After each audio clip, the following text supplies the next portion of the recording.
many servings you want to make, this is how much it's going to cost. Find the unit cost for this recipe, then write an equation for finding the cost of X servings. So that's what we're going to do by the end of this. We're going to find the unit rate and make an equation. Because we've already, yesterday we talked about finding the unit rate looking at a graph. So now we're going to look at the table and find the unit rate, and we're going to look at an equation and find the unit rate. Okay?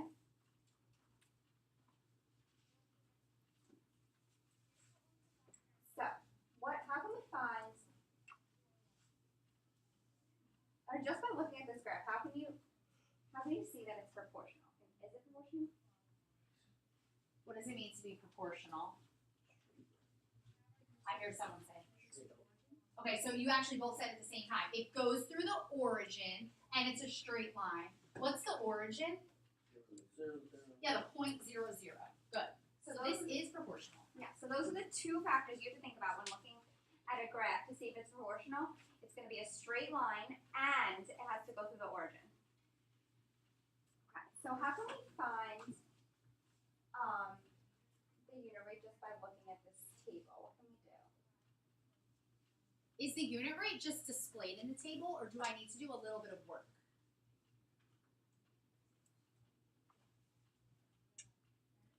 What is the table showing? What do I know in the table?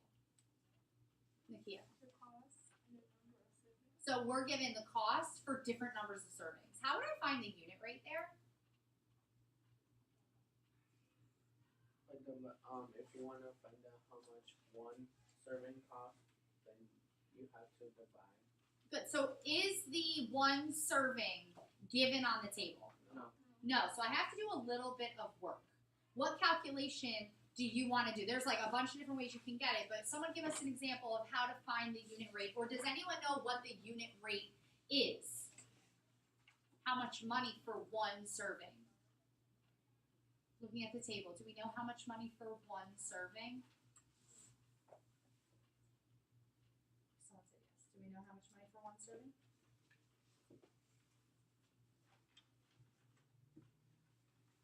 Here we go. 125. How do we know it's $1.25 for one serving? All right, so two servings is $2.50. Then what do I have to do to the $2.50 to get one serving? Divided by 2. Yeah, I'm gonna divide by 2.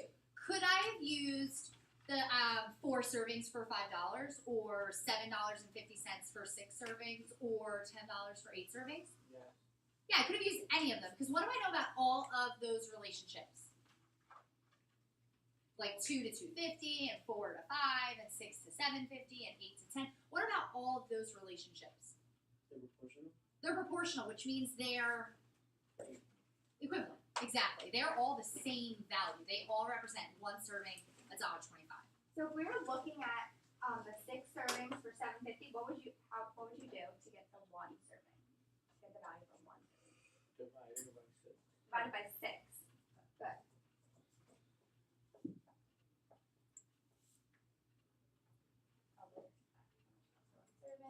Okay, so this is showing all of these are equal. That's proportional. Okay, so now we're going to find the equation for this graph. So what do we know about this graph right now? What's given to us on the graph? The one serving is 125 on the graph. Okay. It was 2. Okay. So think about it this way. For every one serving, how much money does it cost? Costs $1.25. So now, if we needed to take these words, like we know that it's $1.25 for every one serving, right? If we said that X was our number of servings, what do you have to do to that X to find your total cost? No matter what it is. So we're going to represent it as X. It could be 1 serving, 5 servings, 20 servings. What are we going to do to the number of servings, or that X? Multiply by what? By how many servings you get? We're going to multiply by 125 because X is our number of servings and $1.25 is our cost. What does it look like to multiply $1.25 times X? 125x. 1.25X. Good. Is that an equation? Yeah. This is what Ms. K just wrote on the board, an equation. What do you need to make an equation? What sign? Do I need that between the 125 and the x? I need an equal sign. What does 125x equal? So think about the scenario again. $1.25 per serving equals what? $1.25 times the number of servings is going to give us what in terms of this scenario? Like $1.25 for 2 servings, $1.25 for 5 servings. What value is it going to give us? The price. Yeah, our total price. Right? So in this scenario, we'll just represent our total price as y. If you take a look at the graph, what does the x-axis represent on the graph? Serving. The number of servings. And what does the y-axis represent? The cost. So this equation is the equation for this graph. Because x is the number of servings, and y is the cost. So instead of looking at that mathematically, wherever you see a y, you can say cost, and wherever you see an x, you can say number of servings. So that equation says, in words, the total cost is or equals $1.25 times the number of servings, which makes perfect sense here. The total cost, we're going to get that value by multiplying $1.25 times however many servings we need for this recipe.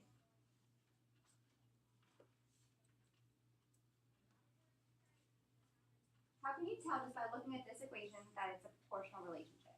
Just the equation. Just the equation, not the graph, not the table, just the equation. There's 2 things we know when we look at a graph to see if it's proportional. What are they? You said it before. Goes through the origin, and it's a straight line. What about the equation would give us the same information? How do I know that that equation represents a straight line?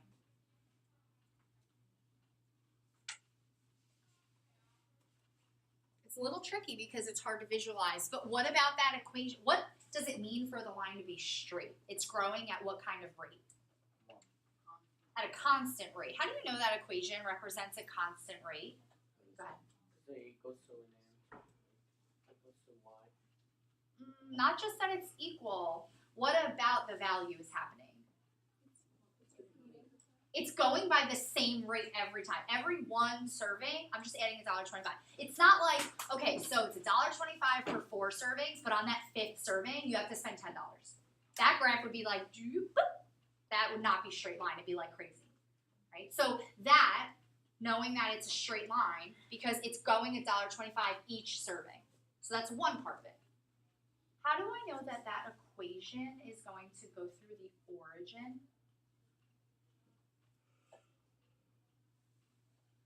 How can we check? What could I do to figure out if it goes through 0, 0? This one takes a little bit of work, just a tiny bit. Think about what value the origin is. It's the x and y of 0, 0. How do I know that that equation would go through 0, 0?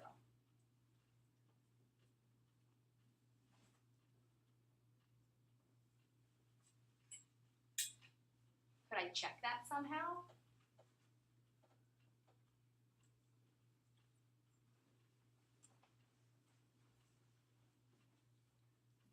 How can we prove that this equation would go through the point 1, 1.25? How can we prove that? Think about what the coordinates represent.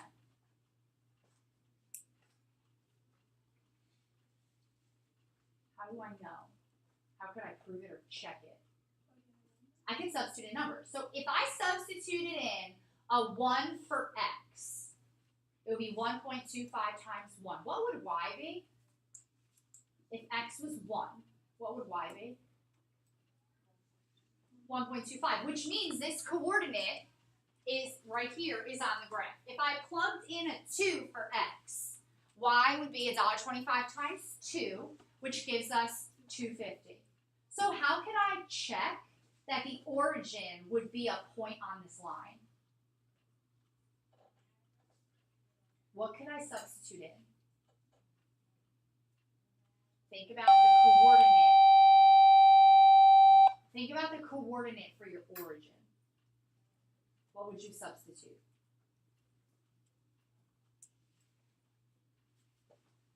Because the origin isn't anything special, it's just another point on the line, and its coordinate, which we can write down, is 0, 0.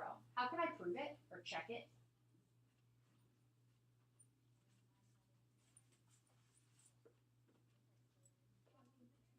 Which number for the origin? X would have to be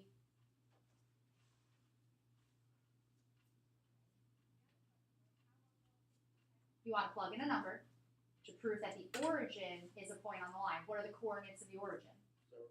0, 0. So what value do you want to plug in for X to find the Y? Yeah, if we plug in a 0 for X, what's our value for Y? 125 times 0. 0. Right? So that proves, if we substitute it, that proves that 0, 0 is a point on that line. What does the origin mean in the context of this problem?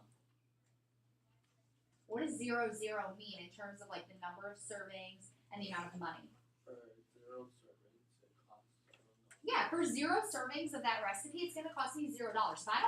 If I don't buy anything, if I buy no servings, I've bought nothing, which means I've spent no money. There will be some scenarios as we move forward where if you have 0, there might still be an amount, but not this one, which is why we know this is proportional. Do we all remember that a coordinate is actually just this? The value of X and the value of Y. That makes the scenario true. So in that table, the 2 and the 250, the 4 and the 5, the 6 and the 750, those are coordinates on the line. Because when you substitute in that number of servings for X, you get the total cost. And we'll do a lot of practice with that. So how is the unit rate shown in the table? And this is where we start to identify, because you will be given equations, graphs, and tables, and you'll be asked to find the unit rate, because the unit rate comes into play when we start to graph lines. The unit rate has like a special place in graphing a line, and we're going to work on that towards the end of the week and next week. But first, we need to be able to find the unit rate in all three. We already talked about how to find the unit rate in the table. How do we do it in the table? Recap, because we did. It was like the first thing we did to find the unit rate in the table. We divided to find what? How much is for 1? How much for 1? But so we actually added in a little portion of our table, the 1 and the $1.25. How is the unit rate represented on the graph? Where do we look on the graph? Now, right now it's given to you, but if it wasn't given, where do you look? You go on the X line, you go to 1, and then you move up to the Y where it's 1. So you're going to look on the x-axis where x is 1, and you're going to find where that intersects. Where is the line that you have? And in this scenario, the line is at $1.25 or $1.25. Okay, so where on the equation do you look for the unit rate? This is not a trick question. Where's the unit rate in the equation? Just turn X into 1 and then times that, and then it's 125. Okay, so if you substitute it in, you could prove it, but where do you see it? Again, it's not a trick question. 125 is for 1. It tells you already. So if you had, even if you had a different number, say you're like y equals 17x, what's the unit rate of that problem? 17. How do you know it's 17? Because we know for 1 is 17 And where are you going to look? in the graph. No. If you're just looking at the equation, where in the equation? Just a number. The number before, X. the number before x, and what is that called? The number before that variable? Con. What's the number before the variable called? It's not a constant. It's on the wall. No, it's not. Oh, yeah, it is. The number before the variable.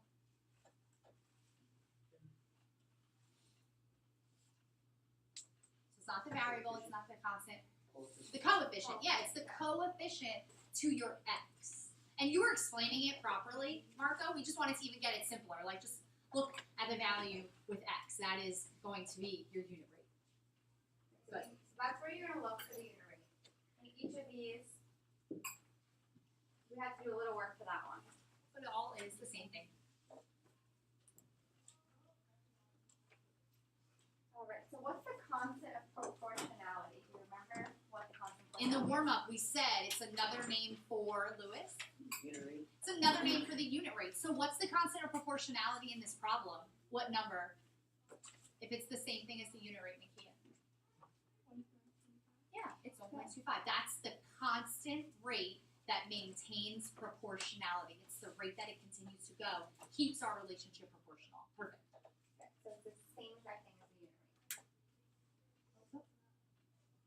So write down this definition, slope. A measure of the steepness of a line or a section of a line connecting 2 points. Write that down because that's a word that you may not have heard before that we're going to use a lot.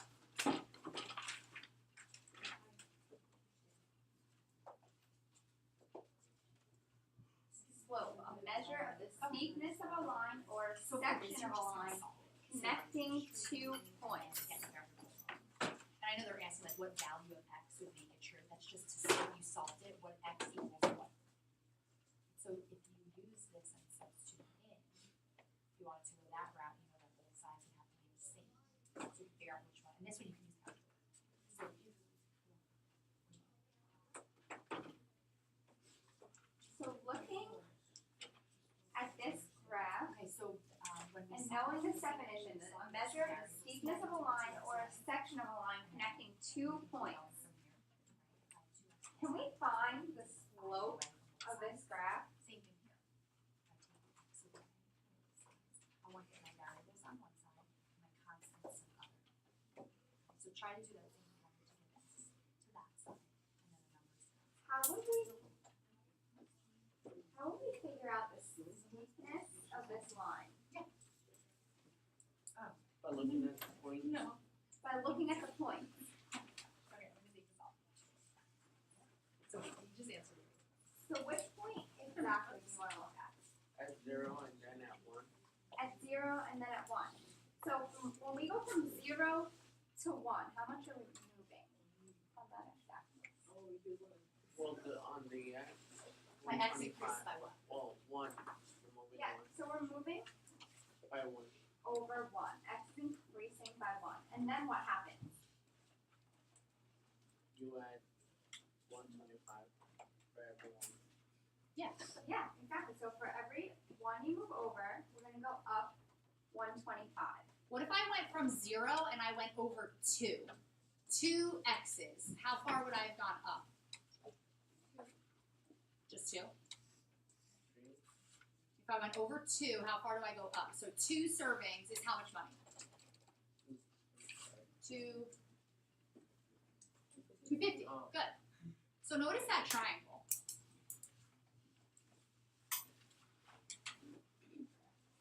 I know this. Right. So what value for the 1 unit we went up, like you said, $1.25? So how steep is that line? Like how fast is it moving up? For every 1 unit, it's going up how much? Right, so that's the slope. So what do you know about the slope and the unit rate and the constant of proportionality? If the unit rate was 125 and the constant of proportionality was 125 and the slope we just said was 125, what do you know about all three? They're all $1.25, so we can generalize that to any problem. The unit rate, the slope, and the constant of proportionality will always be, what? No, not in just this problem, in all problems. They're always going to be the same. Yeah, they're always going to be the same.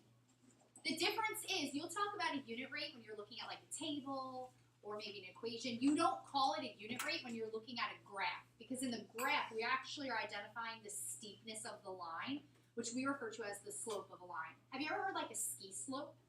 Like you go skiing down a ski slope, right? The ski slope is called a slope because of that downward angle, if you want to call it that, right? right? So the word slope is really just talking about the line itself. If it grows up, if it goes down, how steep, if it's flat, that's the slope. But it's the same value as your unit rate and your constant proportionality, which is why we spend so much time finding the unit rate, because you need that to graph the line, because that's your slope.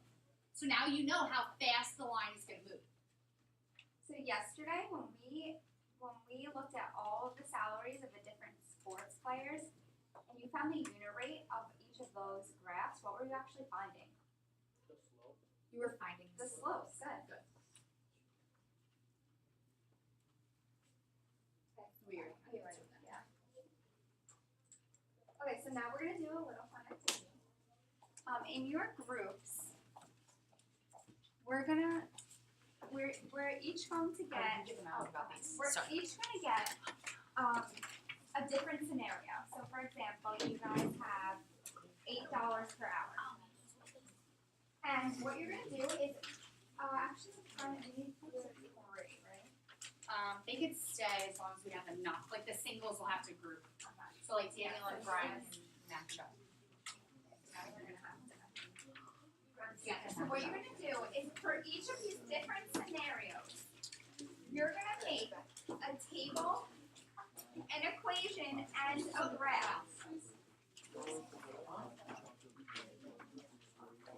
So for each of these scenarios, you're gonna make a table, an equation, and a graph on this piece of paper.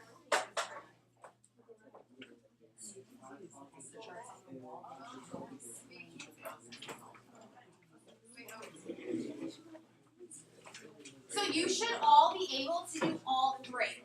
With that unit rate, you should be able to write an equation, show it on a graph, and then fill in points on a table.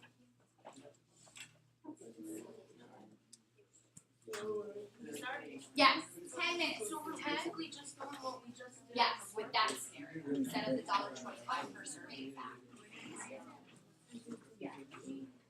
Your graph doesn't need more than like 3 points on it.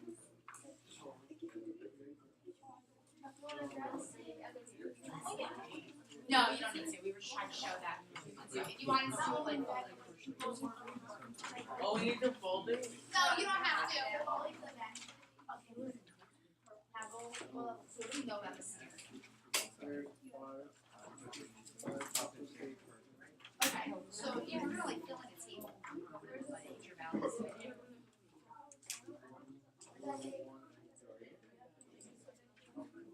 So 1 and 5 are. You don't have to if you want.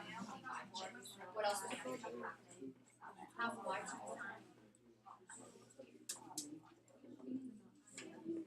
So you already have to start your table. Maybe your equation. I don't know.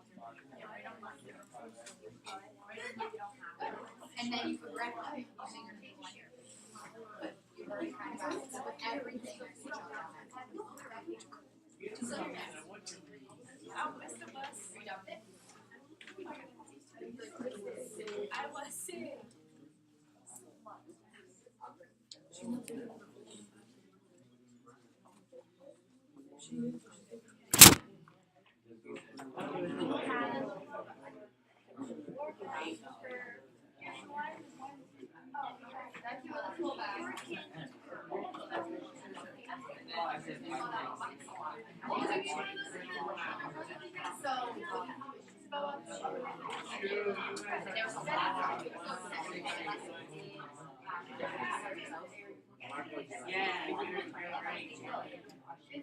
There's a lot.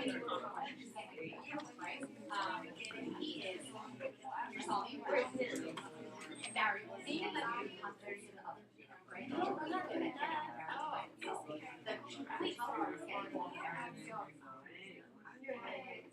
Remember, whatever you don't feel, you're not much. Yeah. Are we writing? Sorry, Gary. Are we like writing a scenario? No. So all you need to show is that scenario as a condition of graph. Is that Numbers? Yep. That's it. graph we graph we You can do all of them. It says 62. We'll use this. Graph. Yeah.